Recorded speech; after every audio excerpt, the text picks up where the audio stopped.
Buenos días, continuamos con la exposición de mi libro Iglesia y Democracia. Si ustedes recuerdan, en el video anterior terminamos haciendo referencia a la dificultad que se daba en la Edad Media, por razones históricas, de implementar con pureza ese principio que hemos llamado dualismo cristiano, el principio de la autonomía de la esfera religiosa y de la esfera política. La Edad Media, por distintas condiciones históricas, favorecía una mayor, diríamos, mezcla o superposición entre lo religioso y lo político. Esto es lo que deriva en lo que hemos llamado el agustinismo político, que no es la doctrina de San Agustín, sino una reinterpretación posterior que convierte al poder político en un instrumento al servicio del poder espiritual. Eso es lo que vamos ahora a desarrollar con un poco más de detalle. Yo dije en el video anterior, sobre el final, que la Iglesia, con la caída del Imperio Romano, la Iglesia en Occidente tuvo que buscar un respaldo político y militar, y lo encontró en los reyes francos. Entonces se dio esta alianza que comenzó en el siglo VIII, con estos reyes francos, el que más conocemos, Carlomagno, y es una alianza que continuó con el Imperio Carolingio, que comienza con Carlomagno, después con el Sacro Imperio Romano Germánico, donde se dio esta unión de lo político y lo religioso, una especie de retorno al monismo, primero bajo el predominio de los reyes y emperadores, que nombraban obispos y abades y les asignaban territorios para gobernar, es decir, los convertían en vasallos, y les entregaban no solo las insignias de su poder temporal, sino también las de su poder religioso, con lo cual el vasallo se veía más comprometido por un vínculo de fidelidad al rey o al emperador que al mismo papa. Esto se invierte con lo que algunos autores han llamado la revolución pontificia, y que nosotros conocemos más como la reforma gregoriana. Gregorio VII, Hildebrando de Toscana, en el año 1073 asume el papado. A partir de ahí profundiza una reforma espiritual que ya estaba en curso, y sobre todo reclama frente al Estado la plenitud del poder, la plenitud potestatis, la idea de que el sumo pontífice recibe todo el poder directamente de Cristo y delega en las autoridades temporales el poder específicamente temporal. Esta es la idea que se plasma en un documento de Gregorio, el Dictatus Papae, una serie de afirmaciones sobre el poder del sumo pontífice, entre las cuales menciona lo siguiente: que todos los príncipes deben besar los pies solamente del Papa, y que es lícito deponer a los emperadores. Al Papa le es lícito deponer a los emperadores, y que el Papa puede eximir a los súbditos de la fidelidad hacia príncipes inicuos. Esto es lo que se conoció posteriormente como la doctrina de las 12 espadas, una doctrina que desarrolla San Bernardo de Claraval, en una obra suya de Consideraciones, y que sostiene que en el momento de la pasión, Pedro tenía dos espadas, pero Jesús le hizo envainar una de ellas, y con una exégesis, por supuesto, muy arbitraria, concluye: ambas espadas pertenecen a la Iglesia, a saber, la espada espiritual y la espada material. Pero esta, la material, debe ser usada para la Iglesia, y aquella por la Iglesia. En síntesis, sostenía San Bernardo que el poder político es delegado por el Papa. Por supuesto que siempre se supo que esta doctrina era una ficción, pero una ficción que estaba orientada a poner freno, a poner límite al poder político, evitar su resacralización. Y esta doctrina de las dos espadas recibiría la formulación más solemne con el Papa Bonifacio VIII, el cual llega a decir en su bula Unam Sanctam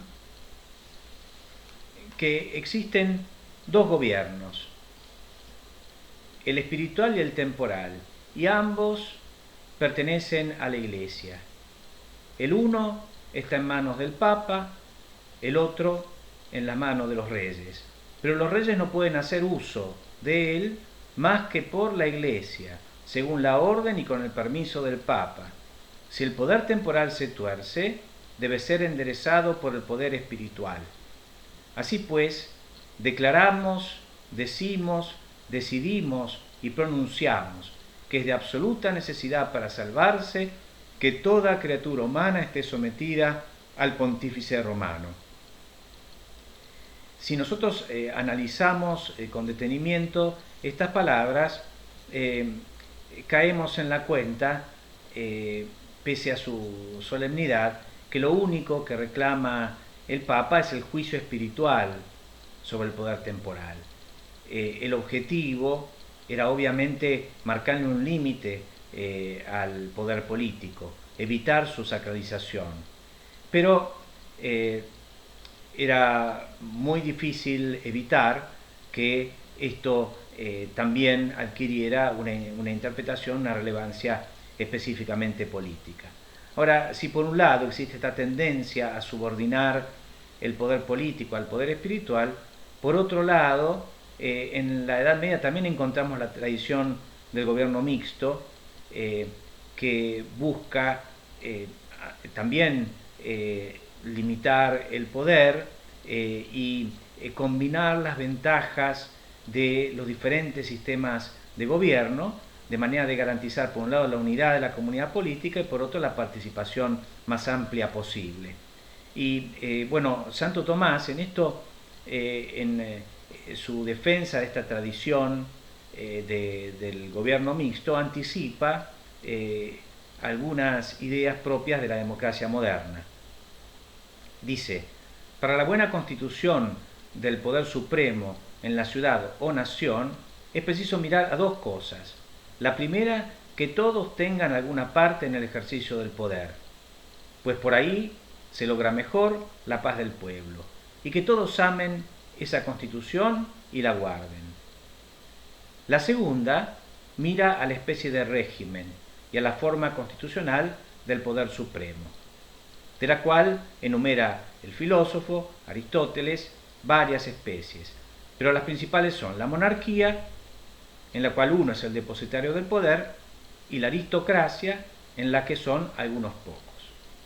Entonces dice lo siguiente: la mejor constitución en una ciudad o nación es aquella en que uno es el depositario del poder y tiene la presidencia sobre todos, de tal suerte que algunos participen de ese poder y sin embargo ese poder sea de todos, en cuanto que todos pueden ser elegidos y todos toman parte en la elección. Entonces, en el medioevo encontramos estas tensiones No fue una teocracia en sentido estricto, no se llegó a la fusión entre el poder político y espiritual. Especialmente, los papas nunca pretendieron asumir funciones temporales, sustituir al emperador.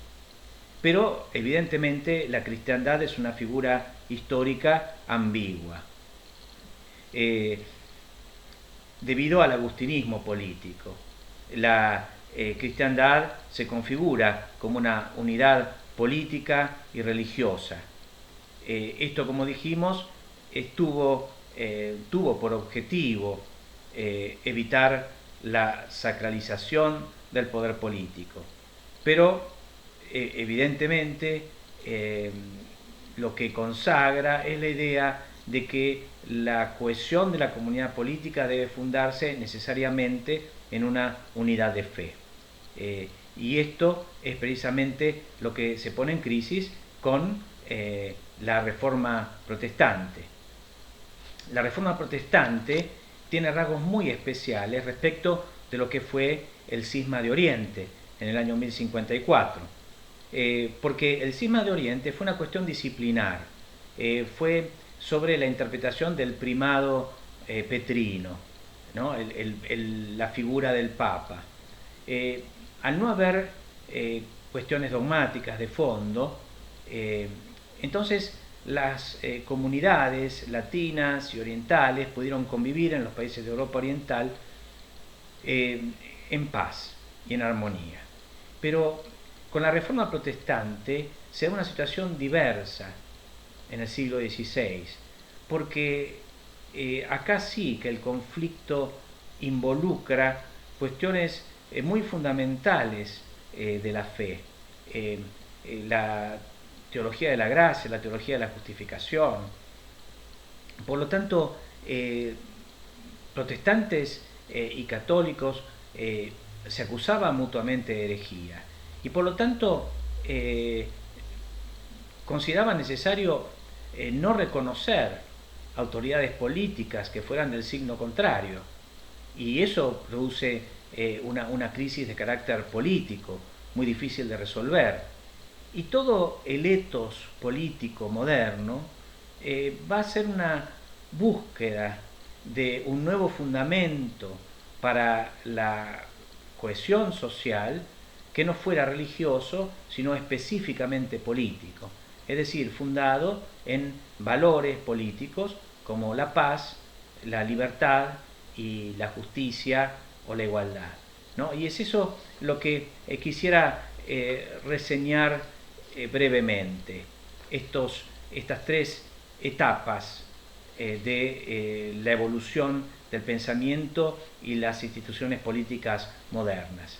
Lo primero que se presentó ante el espectáculo horroroso de las guerras de religión fue cómo encontrar la paz, la convivencia pacífica, sin la unidad de fe que ya estaba irremediablemente perdida. Jean Bodin, en el siglo XVI, junto con un grupo denominado los políticos, que eran católicos y protestantes hugonotes en Francia, de ideas moderadas, lo que propuso Bodin y este grupo de los políticos fue separar la esfera privada de la esfera pública, de manera que las convicciones religiosas quedaran en la esfera privada y no afectaran los asuntos públicos que están referidos a los valores fundamentales para la coexistencia. Uno de los integrantes de este grupo, Michel de l'Hôpital, decía: lo importante no es la religión verdadera, sino cómo el pueblo puede vivir en paz. Esta idea, que para el momento era muy de avanzada, se plasmó transitoriamente en el Edicto de Tolerancia de Nantes en 1598, que puso fin a las guerras de religión en Francia. Pero no estaban dadas las condiciones históricas y culturales para que esto se mantuviera por mucho tiempo. finalmente eh, eh, la paz de Westfalia en 1648 proclamó, estableció una solución que podríamos considerar de compromiso, que es el principio que en latín se formula de esta manera: cuius regio, eius religio, que podemos traducir un poco libremente como cada país tiene la religión de su gobernante. ¿Por qué digo que es de compromiso? Porque por un lado quienes no compartían la religión del gobernante podían irse a regiones de su misma religión, pero dentro de cada estado se mantenía la unidad de fe.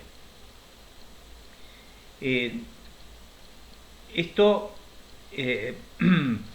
funcionó, por ejemplo, en Alemania, que tenía digamos una estructura descentralizada con distintas unidades políticas, distintos estados, pero no funcionó bien en Inglaterra, no funcionó bien en Francia, donde las tensiones religiosas siguieron muy presentes.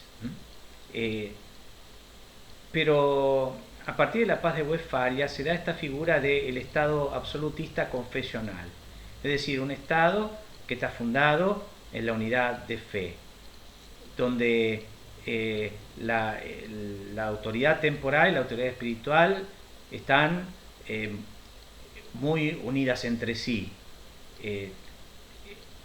En la práctica, con una preponderancia, una primacía del poder político que utiliza el poder religioso por la legitimidad simbólica que le presta, mientras que el poder religioso se beneficia con ciertos privilegios acordados por el Estado. Pero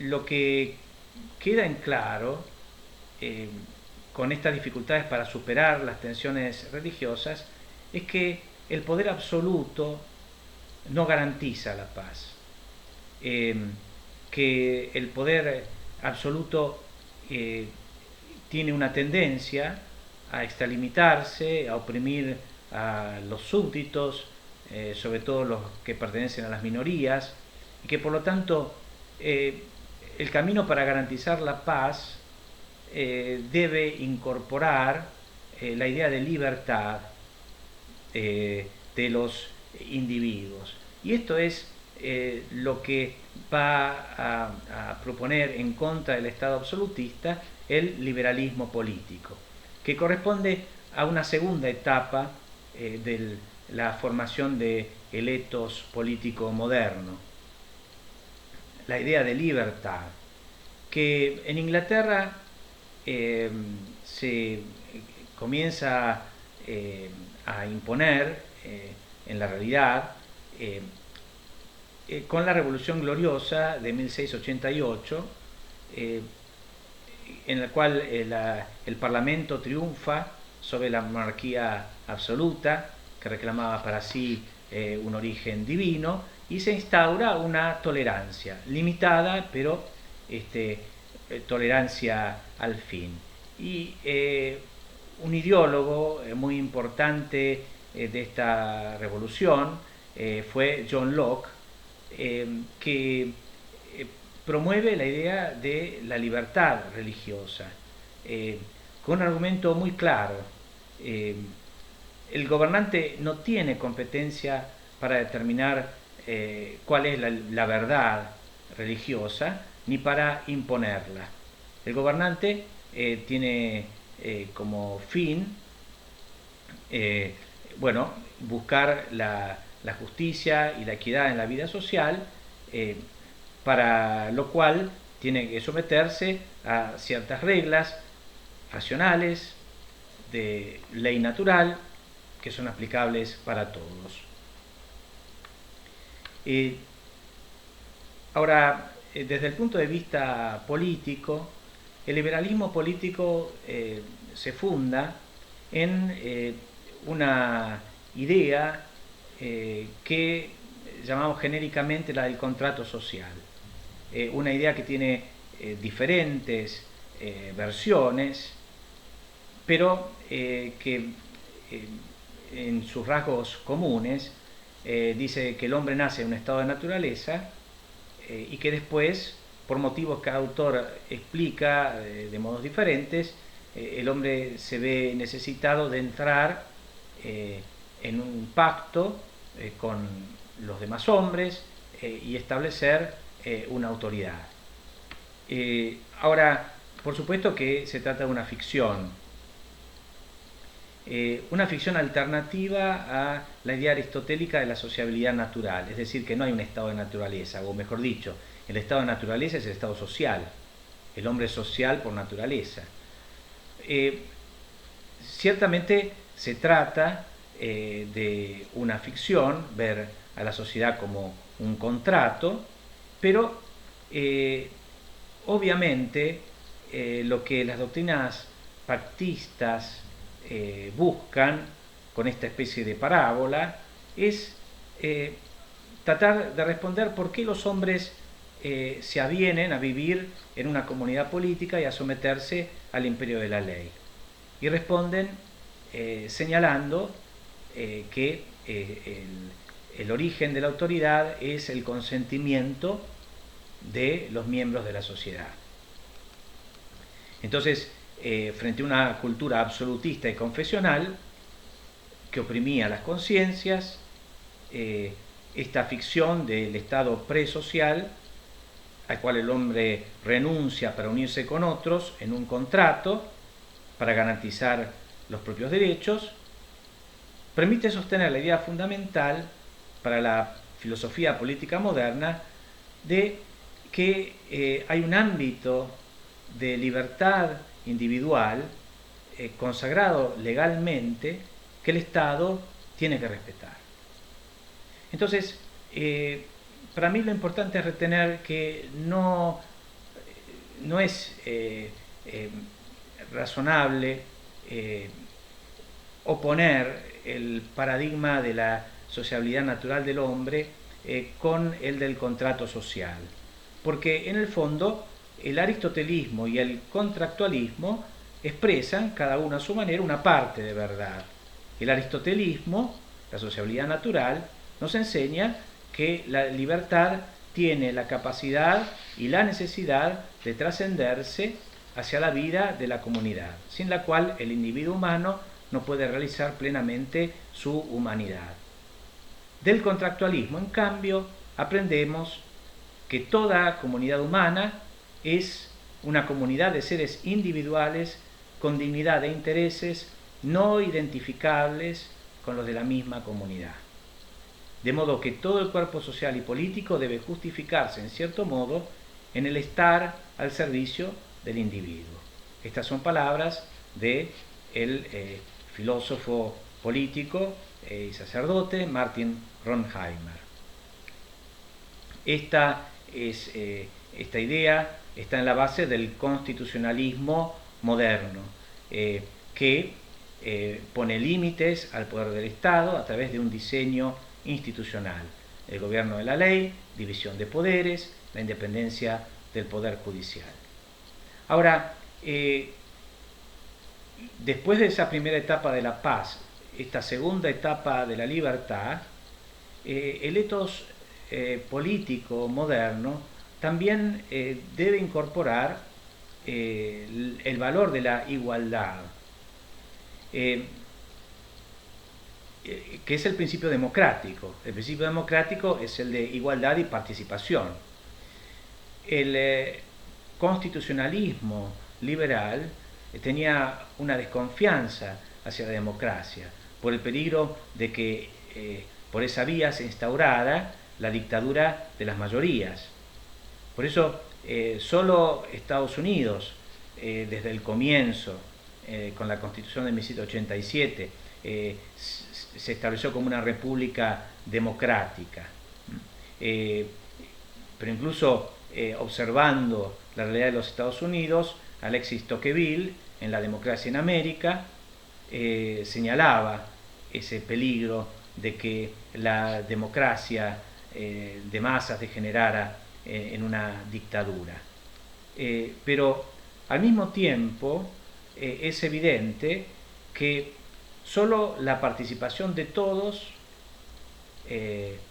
solo el hecho de que todos tengan la posibilidad de elegir sus representantes, permite hacer presentes los intereses y las ideas de todos. Por eso las repúblicas liberales europeas progresivamente fueron extendiendo el derecho de voto, como sucedió, por ejemplo, en Inglaterra. Y se fue pasando entonces de un modo gradual de las repúblicas oligárquicas, donde el derecho de voto pertenecía a una minoría, a las repúblicas democráticas con voto universal. En la Argentina esto sucedió más bien de un modo no gradual, con la ley Sáenz Peña en 1912. Ahora, lo que tenemos que preguntarnos frente a este panorama que presenté, este pensamiento político moderno de la paz, la libertad, la igualdad, ¿por qué la Iglesia en el siglo XIX se opone a estos cambios? ¿Por qué se aferra al viejo orden? La Iglesia, que tenía una tradición que hemos reseñado muy someramente sobre la autonomía del poder político y del poder religioso, ¿por qué se resiste a abandonar la idea del Estado confesional? La idea que tenía la Iglesia, que tenía una idea de la limitación del poder, ¿por qué se aferra al Estado absolutista?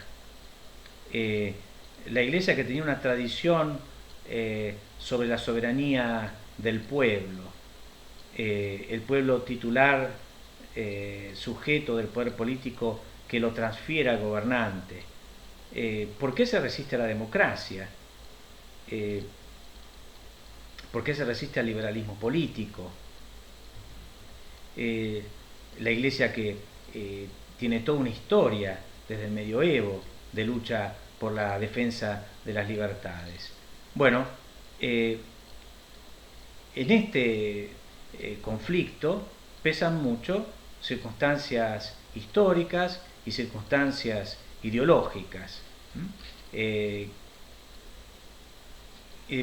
Para decirlo brevemente, una circunstancia histórica que incidió profundamente fue que la Iglesia estaba ligada al antiguo régimen y por lo tanto la Revolución Francesa sobre todo significó la pérdida de territorios, esa identificación con el antiguo régimen le granjeó la animadversión de los revolucionarios, que fueron anticlericales, que venían con ideas que la fe católica no podía aceptar, de manera que se comprende que la coyuntura histórica no haya colaborado a un buen entendimiento. La Iglesia estaba demasiado aferrada al Estado confesional y por lo tanto no quería perder esa seguridad y esos privilegios. Y desde el punto de vista ideológico, uno puede pensar en muchos problemas que planteaban las ideologías del siglo XIX, por ejemplo, la idea de la separación entre Iglesia y Estado, la idea de los derechos individuales, la libertad de conciencia, de religión, de expresión, que causaba dificultades, la idea de la soberanía del pueblo también. Entonces, vamos a comenzar a ver cómo la Iglesia, después de momentos iniciales de mucha confrontación, va progresivamente tendiendo puentes con ese nuevo mundo de los estados, de las repúblicas liberales. Por lo pronto, el punto de partida es de un enfrentamiento muy duro que podemos ver reflejado en un documento de Pío IX, que es el Sílabus, que es un catálogo de errores condenados que es como un apéndice de la encíclica Quanta Cura. Y en el Sílabus leemos la condena a proposiciones como esta que voy a leer a continuación. En la época actual no es necesario ya que la religión católica sea considerada como la única religión del Estado, con exclusión de todos los demás cultos. Esta es una afirmación condenada. La siguiente dice: por esto es de alabar la legislación promulgada en algunas naciones católicas, en virtud de la cual los extranjeros que a ella emigran pueden ejercer lícitamente el ejercicio público de su propio culto. Es decir, una condena a la libertad de culto. Dice esta otra afirmación que se condena: porque es falso que la libertad civil de cultos y la facultad plena otorgada a todos de manifestar abierta y públicamente las opiniones y pensamientos sin excepción alguna conduzcan con mayor facilidad a los pueblos a la corrupción de las costumbres y de las inteligencias y propaguen la peste del indiferentismo. Es decir, a todos aquellos que promueven la libertad de expresión, se los condena.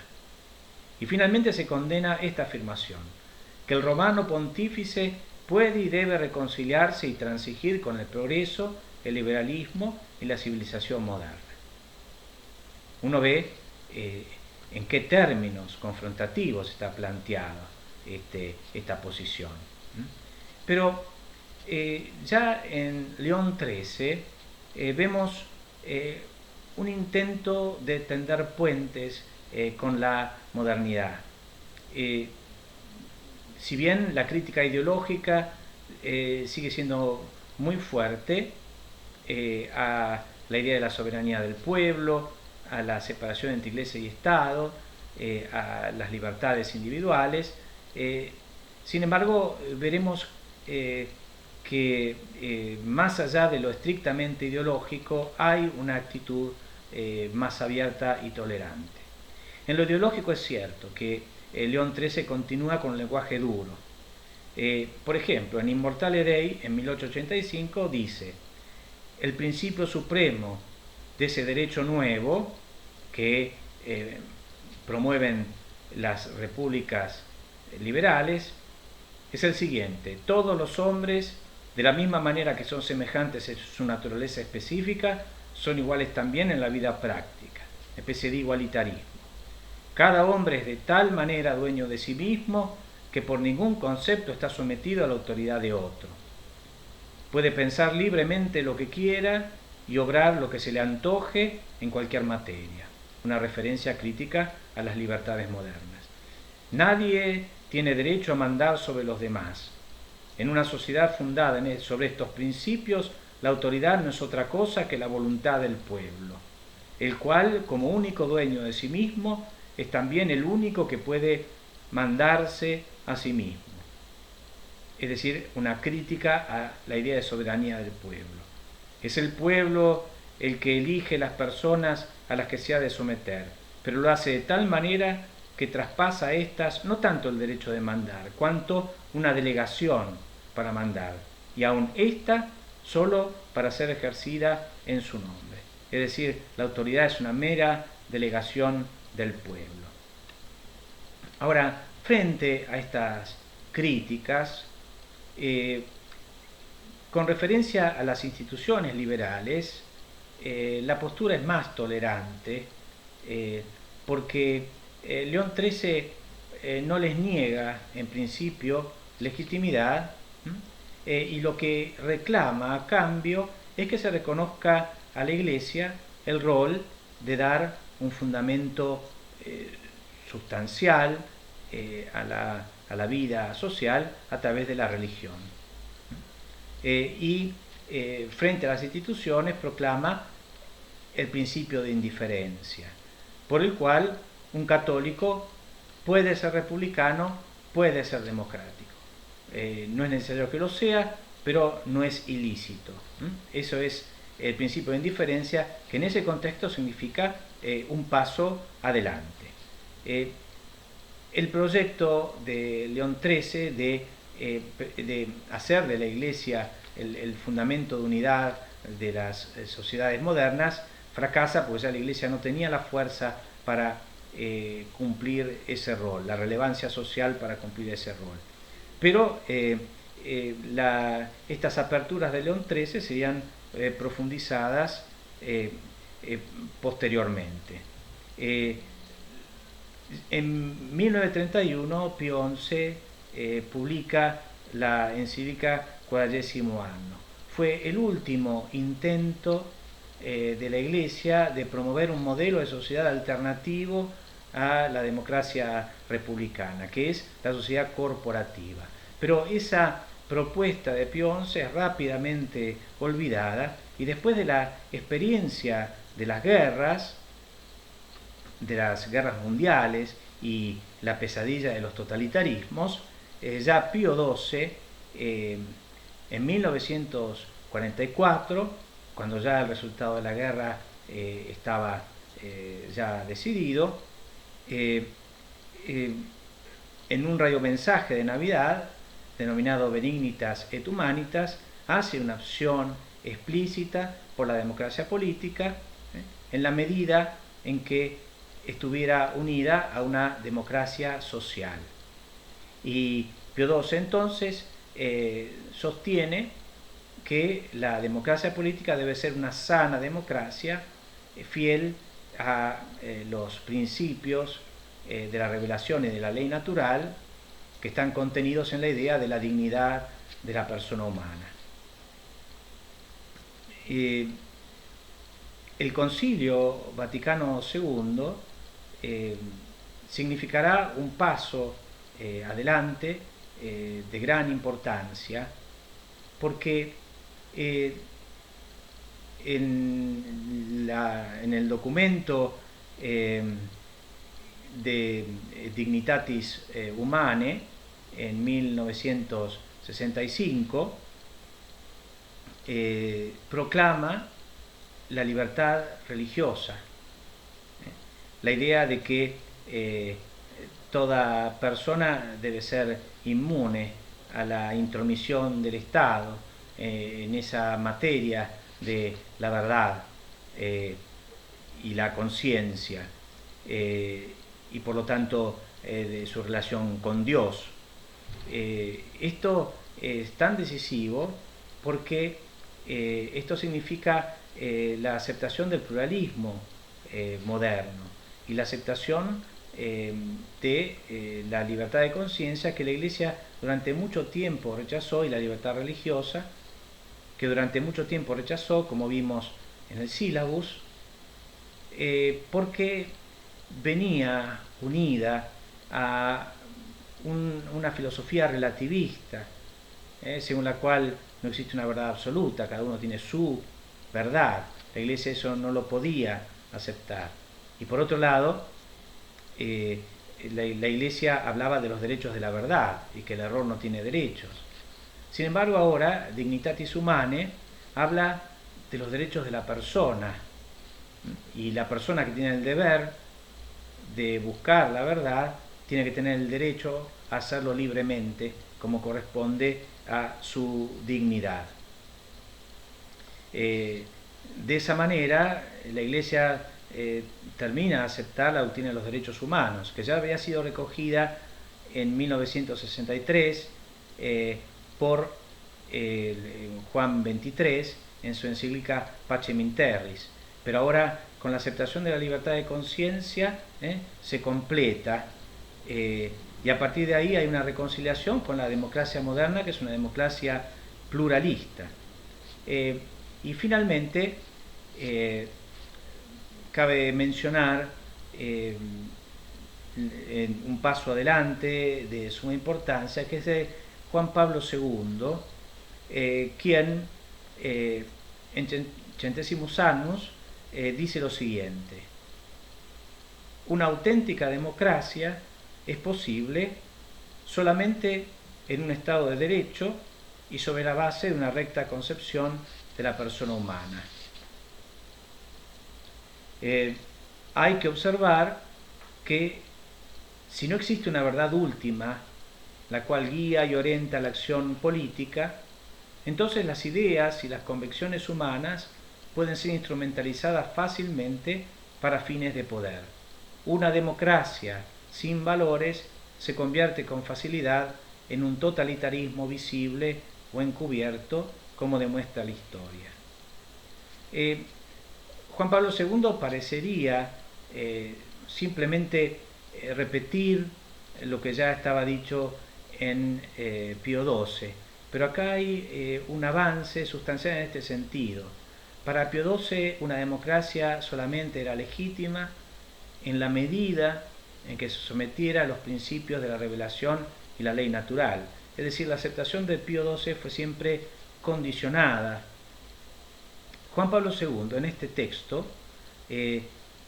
no condiciona la aceptación de la democracia, pero sí sostiene que si la democracia no se funda en valores, en la dignidad de la persona humana como verdad absoluta, corre el riesgo de degenerar en un totalitarismo visible o encubierto. No está planteando un condicionamiento a la aceptación de la democracia, sino que está advirtiendo sobre los peligros que corre una democracia que descarta los valores sustanciales y se ve a sí misma como un mero procedimiento para adoptar decisiones. De esta manera, Juan Pablo II acepta lo que podemos llamar la lógica democrática, porque los procedimientos democráticos dan resultados que no se pueden manipular de antemano, sino que son resultados del juego de las reglas democráticas. El resultado de los procedimientos democráticos es abierto. Por lo tanto, la Iglesia no puede exigir que se den determinados resultados que estén de acuerdo con su propia doctrina para reconocer la democracia. Hay un reconocimiento de la legitimidad de la democracia más allá de los resultados, pero al mismo tiempo la advertencia de que una democracia sin valores puede terminar destruyéndose a sí misma. Y en esa misma línea, Benedicto XVI insiste en la importancia de que la democracia esté fundada en valores y no en una filosofía relativista. Él insiste en el problema de la dictadura del relativismo y ve la relevancia de las religiones en general y de la fe católica en particular para inspirar la vida cívica, enriquecerla y purificar la razón política de prejuicios. Por eso, en conclusión, podemos decir lo siguiente: la Iglesia progresivamente ha aceptado la democracia porque ha logrado superar la nostalgia del Estado confesional, pero sobre todo el gran obstáculo que significaba para la Iglesia una sociedad que tuviera un fundamento no metafísico, sino político. Entonces el planteo conflictivo era cómo aceptar un sistema político que no tiene ese vínculo con la verdad absoluta. Esta aceptación de la democracia se fue dando primero con la aceptación de la laicidad, del Estado. El Estado tiene su propio fin, un fin temporal. El segundo paso fue la progresiva aceptación de las instituciones políticas de las democracias occidentales, ¿no es cierto?, tal cual son realmente. Y el último paso fue la aceptación de la lógica democrática, con lo cual la Iglesia reconoce que su misión va a ser inspirar la democracia desde dentro, a través de la participación de los fieles en la vida democrática y a través de la inspiración de la cultura y de la vida social, lo cual podemos decir que ha sido un gran progreso que ha permitido este encuentro que por momentos parecía imposible.